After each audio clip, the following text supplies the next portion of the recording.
오늘은 알곡과 가라지, 이런 제목으로 말씀을 들고 나왔습니다. 마태복음 13장은 비유의 말씀이지요. 주께서 비유의 말씀을 하신 겁니다. 마태복음을 5대 교훈집으로 분류하지요. 그 예수님이 교훈을 말씀하실 때 5 유형으로 분류를 해 나가는 경우가 있습니다. 그 중에 오늘 본문은 제 3번째, 제 3집에 해당되는 교훈집이라 하겠습니다. 생소할는지 모르니까 조금 부언해 드린다면 5대 교훈 중에 마태복음 5장, 6장, 7장 산상보훈이 제 1집 교훈에 해당되고 10장을 제자들을 파송하는 그 부분을 주님이 말씀하신 제 2집에 해당하는 교훈집이고, 오늘 13장 말씀이 비유의 말씀으로 3번째 교훈집이고, 18장에 가게 되면은 천국에 관한 또는 이 땅에서의 믿음의 생활할 때에 교회에 관한 교훈집으로 18장에서 말씀을 합니다. 그리고 23장에서 화와 저주, 저주와 화에 대하여 이 화와 저주, 화를 받을지라 저주받을지라는 말씀의 교훈을 하고 있습니다. 그래서 이렇게 마태복음 28장을 주님의 사역을 5대 분류해서 말씀할 때에 비유의 말씀은 제 3번째 교훈집이다, 이렇게 말씀을 드립니다. 또 예수님의 비유의 말씀도 종류를 정할 수 있지요. 예수님의 비유의 말씀을 마태복음에서 7 비유로 분류를 합니다. 씨 뿌리는 자, 오늘 본문의 알곡과 가라지 비유, 그 다음에 겨자씨 비유, 그리고 누룩 비유, 감추인 보배 비유, 그 다음에 진주에 관한 비유, 그물에 관한 비유, 이렇게 7 그 비유의 말씀을 하시지요. 그래서 씨 뿌리는 자는 오늘 본문 1절로 9절, 24절로 30절의 가라지 비유, 오늘 본문 말씀 겨자씨 비유는 31절로 32절, 누룩 비유는 33절, 44절의 감추인 보배, 45절에서 46절의 진주, 그 다음에 52절, 51절, 52절의 그물에 관한 비유, 이렇게 분류를 합니다. 물론 중간에 18절에서 23절, 36절로 43절의 비유를 또 설명도 해 주시지요. 하여간 그러나 종류로 7 유형의 비유의 말씀을 나누셨다고 하지요. 그런데 이 7이라는 숫자는 한국인들도 매우 좋아하지요. 물론 미국에서도 럭키 세븐이라는 말을 즐겨 쓰지요. 그와 마찬가지로 이스라엘 백성들도 7이라는 수를 굉장히 아마 즐겨 썼던 성수로 알고 있습니다. 1, 3, 7 이렇게 나가지요. 그래서 이 마태의 그 성품, 조직성을 그대로 잘 보여주고 있습니다. 그리고 이 비유의 말씀에도 또 좀 더 넓혀 깊이 생각해 보면은 장소적으로는 해변, 바닷가 또는 바깥 또는 집, 이런 식으로 나누기도 하고, 또 내용적으로 보게 되면 농사에 관한 것, 장사에 관한 것, 또는 어로 바다에서, 그 다음에 가정주부, 이렇게 인간사 재반에 관한 말씀을 다양하게 비유의 말씀으로 사용하고 계십니다. 자, 이 비유집에 나타나는 천국은 현세적인 천국, 즉 교회의 생성 발전 단계를 염두에 두고 주님이 말씀하신 줄로 압니다. 그래서 작게 시작하여 점점 커지는 역사, 좀 더 설명이 나오겠습니다만은 겨자씨 비유 같은 걸 보게 되면 겨자씨의 씨앗은 눈에 안 보일 정도로 작다고 그러지요. 그런 렌중에 싹이 자라나서 큰 나무를 이루면 그 나무에 새가 깃든다, 이렇게 주님 말씀하시지요. 복음이 처음에는 적게 시작했지만 점점 확장되어져서 만인에게 복음이 전파될 그런 그 과정을 말씀하고 있지요. 누룩도 마찬가지죠. 누룩이 처음에는 적게 시작하지 않습니까? 그러나 점점 그 누룩이 확장되어 가는 것, 이것이 누룩의 성품이죠. 이렇게 복음을 받아들이는 마음밭도 말씀하고, 그래서 길갓밭, 가시밭길, 돌짝밭, 그러면서 옥토에 떨어지는 씨앗은 30배 또는 60배, 100배로 확장이 된다. 이런 말씀이 복음의 확장성을 말씀하고 있지요. 자, 그런데 이 마태복음을 잘 말씀을 정리해 보면은 주님이 5장, 6장, 7장에서 산상보훈을 말씀하시고 8장, 9장, 10장에서 본격적으로 사역을 하시지요. 병자를 고치시며 말씀을 하시는데, 하나님께서 보내주신 독생자 예수 그리스도의 복음의 사역을 유대인들, 즉 이스라엘 백성들, 선택받은 하나님의 선민들과 종교 지도자들, 소위 바리새인들, 그들이 예수님을 배척합니다. 11장에 가서 보면 그들이 어떻게 배척하는지 주님이 탄식하며 말씀하신 말씀이 나오지요. 우리가 너희를 향하여 피리를 불어도 너희가 춤추지 않고, 우리가 슬피 울어도 너희가 가슴을 치지 아니한다. 고 탄식의 말씀을 하십니다. 그러니까 8장, 9장, 10장의 예수님의 사역을 다른 사람도 아닌 선민들이, 하나님의 유일한 백성들이, 하나님을 섬긴다는 종교 지도자들이 배척을 하니까 주님이 탄식하며 11장에서 말씀을 하시고, 오늘 본문 13장의 비유의 말씀으로 주님이 또 이렇게 말씀을 하시지요. 이렇게 비유의 말씀 속에는 의미가 깊은 교훈이 들어있는데, 이제 오늘 본문으로 돌아와서 오늘 13장 24절로 30절 말씀을 가지고 곡식, 즉 알곡, 곡식이라고 본문에 기록되어 있지만 알곡과 그 가라지, 죽정이, 이렇게 둘로 나누어서 말씀을 상고하도록 하겠습니다. 자, 첫째로 알곡과 가라지의 공존의 사실을 말씀드리겠습니다. 자, 주인에게 종들어서 주인이여, 우리가 씨앗을 뿌렸는데 지금 그 알곡, 즉 좋은 씨앗만 자란 것이 아니고 독초가 자라고 있습니다. 그래서 이 독초를 뽑아버릴까요? 보리밭으로 말하면 독보리, 또는 논으로 말하면 피라고 그러죠. 피. 이렇게 잡초, 이것이 자라고 있습니다. 그러니까 주인이 원수들이 밤에 와서 뿌려놨구나. 그런데 가만두어라.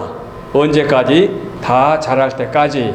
그것을 뽑다가 좋은 알곡도 해할까 두려우니 그걸 놔두어라. 추수 때까지 자라게 놔두어라. 주님이 이렇게 말씀하십니다. 바로 이 부분을 알곡과 가라지의 공존이라고 제가 표현의 말씀을 드립니다. 공존, 그 교회 안에는 알곡과 가라지가 공존하고 있다는 얘기입니다. 자, 이 부분을 잘 들어야 됩니다. 교회를 우리가 설명할 때 지상의 교회 또는 천상의 교회, 교회라는 개념을 어떻게 설명하는 거 아니? 교회는 유일하다. 그리스도의 보혈로 세워진 곳이기 때문에 어느 나라, 어느 시대, 어느 곳에 세워졌든지 유일성을 갖고 있다. 그 다음에 교회는 거룩하다. 죄에서 사함받은 거룩한 백성들이 모이니 거룩한 곳이다. 그래서 유일하고 거룩하다. 그 다음에 사도들로부터 교회가 시작이 됐으니 교회는 사도성을 갖고 있다. 그리고 네 번째로 교회는 만인을 상대해서 세워진 교회니 보편적인 그런 성품을 갖고 있으니 만인을 상대한 보편적이다. 이런 성품을 설명을 합니다. 자, 그런데 다 각각 의미가 있는데 오늘 우리는 두 번째, 거룩하신 주의 보혈로 구속받은 교회, 교회의 거룩성을 말할 때 거룩한 교회, 성도들이 모인 교회, 하나님의 백성들이 모인 교회, 이 모인 교회에 알곡과 가라지가 공존하고 있다? 이해가 잘 안 되지요. 그래서 주님이 오늘 본문 속에서 가만두어라, 그 가라지를 뽑으려다가 곡식까지 해칠는지 모르니까 추수 때까지 가만두어라 해서 이 알곡과 가라지의 공존성이 지상교회에 현재 존재하고 있는 것입니다. 그래서 또 교회의 특성을 말한다면 이렇게도 말하지요. 교회를 크게 둘로 나눕니다. 하나는 보이지 않는 교회, 하나는 보이는 교회. 그러면 보이지 않는 교회는 어느 교회냐? 천상에 있는 하늘나라의 교회. 보이는 교회는 어느 교회냐? 이 지상에 세워져 있는 교회. 그래서 하나님의 나라에 세워진 교회는 보이지 않는 교회, 불가견적 교회. 지상에 세워진 교회는 눈에 보는 교회이기 때문에 가견적 교회, 눈에 볼 수 있다 그 말이죠. 그 다음에 중요합니다. 천상의 교회는 완전한 교회. 천상의 교회는 가라지가 섞여 있지 않죠. 완전히 이제 걸러서 올라간 다음이니까, 알곡만 모은 곳이니까. 그러나 지상의 교회는 불완전한 교회, 이렇게 분류합니다. 그러면 지상의 교회는 불완전한 교회다. 그 불완전 속에 가라지가 섞여 있다 그 말이지요. 그래서 천상의 교회는 미래적인 교회입니다. 앞으로 우리가 가야 할 교회입니다. 그러나 지상의 교회는 현세적 교회입니다. 현재 우리가 머물러 있는 교회입니다. 이 교회는 알곡과 가라지가 함께 공존하고 있습니다. 그런데 교회뿐만 아니라 이 세상도 마찬가지 아닙니까? 그래서 그 이념적으로 섞여서 살고 있지요. 그리고 다양한 사람들의 생각과 판단이 지금 사회를 구성하고 있지요. 또 학교도 마찬가지 아닙니까? 그 학생들을 괴롭히는 악한 유형의 학생도 있는가 하면은 순수하게 공부를 잘하는 애들도 있지요. 직장도 마찬가지 아닙니까? 이렇게 이 지상에서는 여러 유형의 종류의 성품을 가진 사람들이 섞여서 살고 있습니다. 그래서 주님이 지상의 교회는 완전한 교회가 아니기 때문에 불완전한 교회로 그 가라지가 함께 존재하는 것을 주님이 말씀해 주신 것입니다. 물론 이렇게 말씀드리면 우리는 숫자도 작고 이렇게 한마음 한뜻으로 여러분들이 불평하지 아니하기 때문에 우리에게는 가라지가 섞여 있을 수 없지만, 그러나 교회들이 다 그렇지가 않습니다. 교회 안에는 여러 유형의 사람들이 있어가지고 교회에 파괴적인 일을 행하는 사람들도 있고 또는 교회에 덕을 세우는 사람도 있기 때문에 거룩한 교회라고 칭하지만 교회 안에는 알곡과 가라지가 섞여 있다는 것을 먼저 우리가 기억해야 할 것입니다. 그 다음에 두 번째입니다. 그러면 알곡과 가라지가 공존하고 있다고 했는데 그 알곡과 가라지에 변수가 있습니다. 변할 수 있다는 얘기입니다. 변수. 이것은 어느 주석에도 나오지 않는 말씀인데 여러분이 잘 이해를 해야 됩니다. 깊이 생각하면 알곡은 처음부터 알곡이고 가라지는 처음부터 가라지지 않느냐, 뭐 이렇게 말씀할 수 있습니다. 그러나 오늘 본문의 말씀은 주님이 비유로 우리에게 주신 말씀입니다. 비유로 주신 말씀인데 먼저 우리가 하나님의 자녀를 한번 고찰해 봅시다. 좋은 씨는 천국의 아들들이라고 본문에 설명하고 있지요. 밭은 세상이요 좋은 씨는 천국의 아들들이요. 이 말씀은 38절에 있는 말씀입니다. 이 세상에는 좋은 씨가 있고 그 좋은 씨는 하나님의 자녀들이다 그 말입니다. 왜냐하면 하나님의 자녀들은 복음으로 변하여 새 사람 되었기 때문에 하나님의 자녀들입니다. 그래서 베드로전서 1장에 있는 말씀 보게 되면 베드로 사도가 너희가 거듭난 것이 썩어질 씨로 된 것이 아니니 썩지 아니할 씨로 된 것이니 하나님의 살아있고 항상 있는 말씀으로 되었다.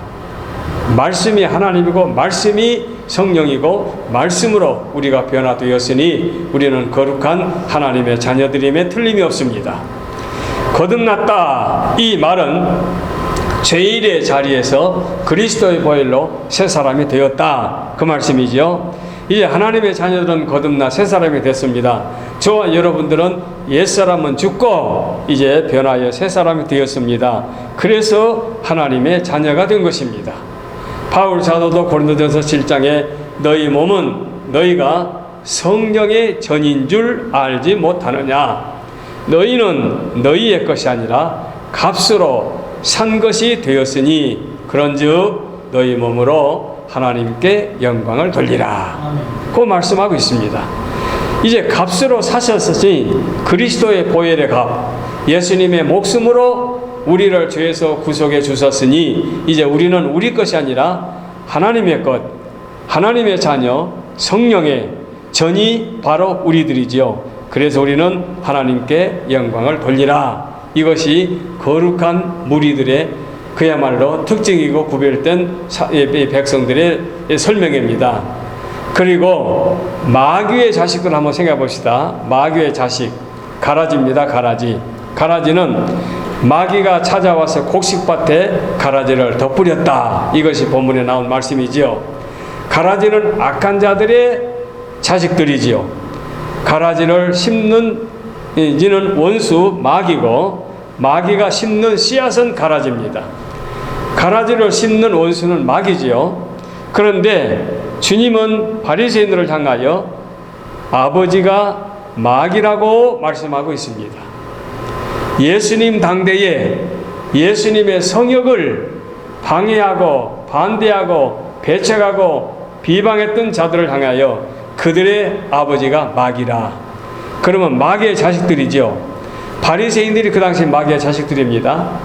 교회 역사를 보게 되면은 그 시대마다 교회 안에 말할 수 없는 피 흘리는 고통이 많았는데 누가 가라지냐? 자, 설명하기 좋게 우리 한국의 일제 36년을 한번 봅시다. 일제 시대에 일본이 탄압을 했습니다. 교회에. 그래서 심지어는 교인들을 교회 안에다가 집어넣고 가다 버리고 석유를 뿌리고 집을 이제 이 교회당을 불을 태워서 몽땅 그리스도를 불태워 죽여버렸다. 여기서 가라지가 누굽니까? 일본인들, 일본의 세력들이지요. 그러면 일제시대의 한국에서 교회에 가라지는 일본 사람이다. 그러면 6.25 때는 어떻습니까? 공산주의자들이 탄압하고 박했으니 그때는 교회 안에 가라지가 공산주의자들 아닙니까? 이런 역사가 초대교회로부터 계속 흘러나온 거예요. 어거스틴 시대에도 칼빈 시대에도 계속해서 피 흘리는 싸움을 싸우는데 심지어는 30년 전쟁, 신구교회 전쟁이 이어지는 전쟁 속에서 또는 십자군 전쟁, 모든 전쟁 가운데서 교회 안에 분쟁이 일어나는데 그 분쟁 가운데서 교회에 탄압하고 그야말로 파괴시키는 유형은 마귀의 자식들이지요. 이게 가라지라 그 말입니다. 그리고 그야말로 그리스도의 보혈로 구속받던 하나님의 백성들은 순수한 그리스도인이라 이렇게 말하지요. 마귀의 자식들은 거짓말장입니다. 사람은 원래 하나님의 형상대로 지음을 받았지만 죄의 유혹으로 하나님의 곁을 떠나 마귀에게 우리가 유혹을 당해서 우리가 죄인이 되었기 때문에 죄인의 자리에 있을 때에는 누구나 할 것 없이 가라지가 될 수밖에 없습니다. 그래서 교회 안에는 알곡과 가라지가 공존하고 있는데 그 알곡과 가라지가 변수가 생길 수 있다 이 말입니다. 어제의 탄압한 자가 오늘 의로운 백성으로 바뀌었다면은 이제 어제의 가라지가 오늘 알곡으로 바뀐 거지요. 이게 변수가 있다 그 말이에요. 그래서 교회 안에 역사를 보게 되면은 피 흘리는 싸움, 파괴적인 그런 그 고통을 주는 게 얼마나 많습니까? 물론 이단은 말할 것도 없이 가라지고, 그래서 교회에 스며들어 와가지고 교회를 넘어뜨리고 교회를 파괴시켜버리는 그런 경우 얼마나 많습니까? 지난번에 한국 갔을 때도 저희 노예가 본래는 한 350개 목사님, 장로님들의 모임을 거의 한 700명이 모이고 그랬는데, 그런데 그 노회가 너무 크다 보니까 이제 셋으로 나눠졌어요. 제가 온 다음에 20년 동안에 셋으로 나눠졌는데, 나눠진 그 노회 중에 하나에 우리 후배 목사가, 아주 얌전한 목사가 큰 교회에서 부목으로 있다가 교회를 개척했는데 교회가 썩 잘 된다는 말을 들었어요, 한국에서. 그런데 이번에 가서 들어보니까 그 목사 이름을 대면서 이번에 그 목사님이 사임을 한다는 거예요. 왜? 아직 70이 못 됐을 텐데, 그러니까 아마 정년이 아마 3, 4년 남았을 거래요. 왜? 그랬더니 그 교회 장로님 한 분이 서울에 있는 모 대학 교수인데 얼마나 목사님을 괴롭혔더니 목사님이 치를 뜬대요. 이게 만세가 귀찮으니까 제발 후임 좀 세워달라고 너에다가 그렇게 호소해가지고 이번에 그 목사님이 후임자를 세워놓고 물러날 거라는 거예요. 내가 이 소식을 들을 때 이제는 우리 노예에서 떠난 노예지만 본래는 한 노예였으니까 제가 그 목사를 알지요. 유난히 그분이 얌전해요. 참 얌전하고 정말 정치성이 없고 순수한 목회자로 목회를 참 잘한다는 소문을 들었는데 장로님이 얼마나 괴롭혔으면 그냥 치를 떨고 이번에 제발 좀 후임자 세워달라고 말을 했다고 그래서 참 장로님이 왜 그랬을까?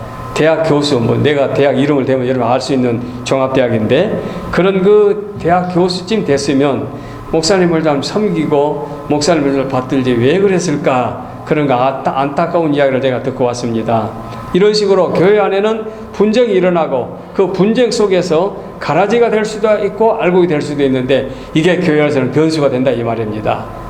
그러니 그 진짜 논에나 밭에 있는 씨앗은 바뀌지가 않지요. 가라지는 가라지의 열매를 맺을 것이고 또는 순수한 보리는 보리의 열매를 맺을 것이고 또는 논의 벼는 벼의 이삭을 맺을 것이고 또는 논에 있는 거 신실하게 그 벼보다도 더 탐스럽게 자라고 있는 피는 피의 열매를 맺지요. 이름이 피지요. 그런 식으로 이제 그 밭에는 씨앗은 변하지 않지만 교회 안에의 알곡과 가라지는 변수가 있다는 것을 우리가 기억해 둬야 될 것입니다. 그래서 오늘의 원수가 내일의 알곡이 될 수, 친구가 될 수 있고 오늘의 친구가 내일의 원수가 될 수가 있는 거지요. 그래서 바울 사도도 말씀합니다. 에베소 교우들에게 우리가 구원받기 전에는 모두가 진노의 자녀였다고 말씀합니다. 구원받기 전에는 진노의 자녀. 그 진노의 자녀의 반열은 누굽니까? 알곡의 자녀들이 아니고 가라지의 자녀들인 거지요.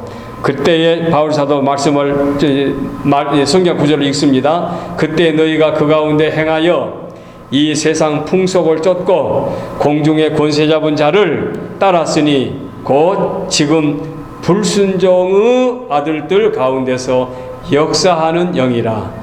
불순종의 아들들 가운데서 역사하는 영이 곧 가라지라 이 말씀인 거지요. 전에는 우리도 다 그 가운데서 우리 육체의 욕심을 따라 지내며 육체와 마음에 원하는 것을 하여 다른 이들과 같이 본질상 진노의 자녀였다.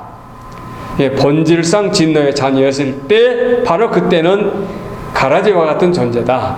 그러나 알곡으로 바뀔 수가 있다.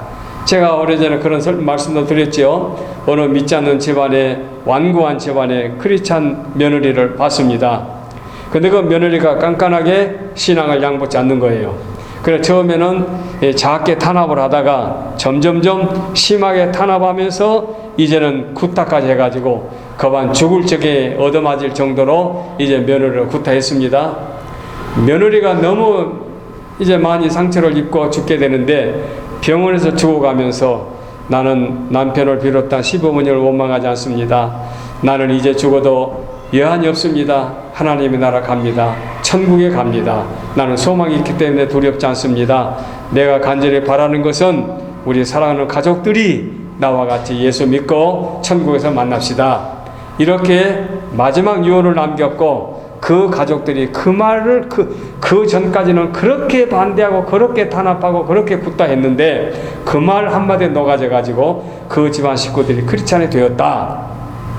그렇다면은 그 집안에서 탄압했던 그 집안 어른들은 그동안은 가라지와 같이 악을 행하였고 마귀의 자식이었는데 마지막 며느리가 죽어가면서 남긴 유언으로 그리스도를 받아들였다면은 그건 가라지가 아니라 알고 되지 않았습니까? 그래서 변수가 있다는 말입니다. 교회 안에는 서로 공존하고 있는데 그 공존하는 알곡과 가라지가 변수가 있다는 것을 두 번째 대지로 말씀을 드립니다. 이제 마지막 세 번째입니다. 세 번째는 뭐냐? 알곡과 가라지의 최후입니다. 알곡과 가라지의 최후. 그게 무슨 말씀인가요? 이 세상은 반드시 심판의 날이 있지요. 세상 끝날이 있다는 얘기입니다. 시작이 있기 때문에 끝이 있다는 얘기지요. 주님이 재림하시는 날, 그리고 내가 세상을 끝나는 날, 내가 세상을 끝나는 바로 그날이 나의 종말이고 세상 끝날은 만인의 종말이 되는 거지요. 그러면 종말이 되게 되면 어찌 되느냐? 히브리서에 있는 말씀을 보게 되면 사람이 한번 태어나면 한번 죽는 것이 정한 것이요, 죽은 다음에는 심판이 있다고 말씀하고 있지요. 죽은 다음에 심판이 없다면 우리가 이렇게 경건하게 살려고 애를 쓰고 믿음으로 살려고 애를 쓰고 죄를 멀리하고 애를 쓰는 사람들 얼마나 힘듭니까? 그냥 멋대로 사는 사람들은 아까 죽정이처럼, 가라지처럼 탐스럽고 더 신실하게 자랄 수가 있죠. 여러분, 잔디밭에 뭔가 쓴뿌리 같은 쓴바귀는 얼마나 신실합니까? 여름에 비가 오지 않는 잔디밭에 잔디는 다 노랗게 죽어 있는데 쓴바귀는 살아있지 않습니까? 이런 식으로 악을 행하는 사람이 번창하고 잘된 것 같은데 그것으로 끝난다면 얼마나 억울합니까? 최후의 심판이 없다면 그야말로 억울하게 짝이 없습니다. 바울 사도 그런 말씀했지요. 그래서 부활이 없다면은 우리가 가장 불쌍한 자라고, 주님이 재림하시는 그날, 바로 그날이 알곡과 가라지의 최후의 날입니다. 자, 오늘 본문에 뭐라 말씀하겠습니까? 먼저 가라지를 거두어 가지고 꺼지지 않는 불 속에 집어넣는다. 가라지를 먼저 거두어 가지고 꺼지지 않는 불 속에 집어넣고 그 다음에 알곡을 모아서 곳간에 들여넣는다. 이것이 최후의 결과지요. 이 꺼지지 않는 풀무불, 지옥불, 이 풀무불은 그야말로 천도가 넘는 뜨거운 불무불 속에서, 꺼지지 않는 불 속에서 고통을 당한다. 그야말로 소망이 없는 거지요. 그래서 계시록 21장에 있는 말씀 보게 되면은 불과 유황으로 타는 못이라고 했습니다. 못, 물이 모이는 것처럼 불과 유황으로 타는 못. 뜨거운 불 때문에 고통스럽고 유황에 탈 때마다 유독가스가 심하게 풍겨나오는 그 고통스러운 고통을 당할 수밖에 없는 것이 가라지의 결과이지요. 그런데 중요한 것은 소망도 없다는 것입니다. 거기서 얼마 동안 고생하면 또 나간다는 그런 소망이 없고 보장이 없습니다. 거기는 영원히 꺼지는 불무 속에서 고통을 당할 수밖에 없다는 것이 성경이 보여주는 결과인 것입니다. 그러므로 만왕의 왕이신 주께서 이 땅에 구름 타고 재림하실 때, 심판주로 오실 때에 그 가라지의 결과가 얼마나 비참한가 하는 것을 보여주고 있습니다. 그래서 바울 사도가 데살로니가 교우들에게 말하지요.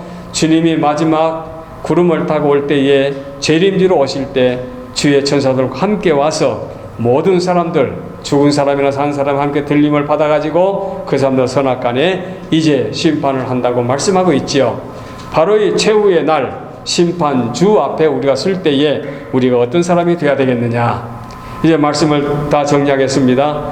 중요한 것은 우리가 공존하는 교회 안에서 변수가 있는데 어떤 반열에서 있어야 되겠느냐. 꿈에라도 우리는 알곡의 반열에서 낙오됨이 없어야 할 것입니다. 욥기서 34장에 보면은 이런 말씀이 있지요. 그러므로 너희 총명한 자들아, 내 말을 들으라. 하나님은 악을 행하지 아니하시며 전능자는 결코 불의를 행하지 아니하시고 사람의 행위를 따라 갚으사 각각 그의 행위대로 박해하신다. 그 말씀하고 있습니다. 행위의 심판. 그래서 천국은 천국대로, 지옥은 지옥대로 그 차등이 있을 것을 저는 확신하고 있습니다. 갈라디아서 6장에 있는 말씀 보면 가르침을 받는 자는 말씀을 가르치는 자와 모든 좋은 것을 함께하라. 스스로 속이지 말라. 하나님은 업신여김을 받지 아니하시나니 사람이 무엇으로 심든지 그대로 거두리라. 무엇을 심든지 그대로 거두리라. 데살로니가 전서 1장에는 아까 말씀드린 대로 나옵니다. 환난을 받는 너희는 우리와 함께 안식으로 갚으시는 것이 하나님의 공의이시니 주 예수께서 자기의 능력의 천사들과 함께 하늘로부터 불꽃 가운데 나타나실 때에 하나님을 모르는 자들과 우리 주 예수의 복음에 복종하지 않는 자들에게 형벌을 내리시리니 이런 자들은 주의 얼굴과 그의 힘의 영광을 떠나 영원한 멸망의 형벌을 받으리라. 이건 계시록에 있는 말씀이나 또는 주님이 말씀하신 종말의 말씀이 아니라 바울사도 이렇게 말씀하고 있습니다. 그날에 그가 강림하사 그의 성도들에게 영광을 받으시고 성도들에게서 영광을 받으시고 모든 믿는 자들에게 놀랍게 여김을 얻으리니 이는 가로속에 우리의 증거가 너희에게 믿어졌습니다. 바울 사도를 비롯한 사도들의 증거한 이 복음의 증거로 우리가 믿고 믿음으로 살게 되면 가라지의 반절이 아니라 알곡의 반절에서 살게 되는 것입니다. 우리는 이 땅에서 남과 비교할 것 아무것도 없습니다. 하나님의 말씀에 나 자신을 비추어서 내가 지금 알곡의 반절에 살고 있느냐 아니면 가라지의 반절에 머물러 있느냐 이거 기억하시고 알곡의 반절에서 하루하루 살아가게 되면 우리의 결과는 주님이 보장해 놓으신 이 복된 반절에서 영원한 소망을 누리게 될 줄로 믿습니다. 이 아름다운 말씀을 간직하시고 흔들림이 없는 믿음의 승리로운 자들이 되어주시기를 바랍니다. 기도하겠습니다.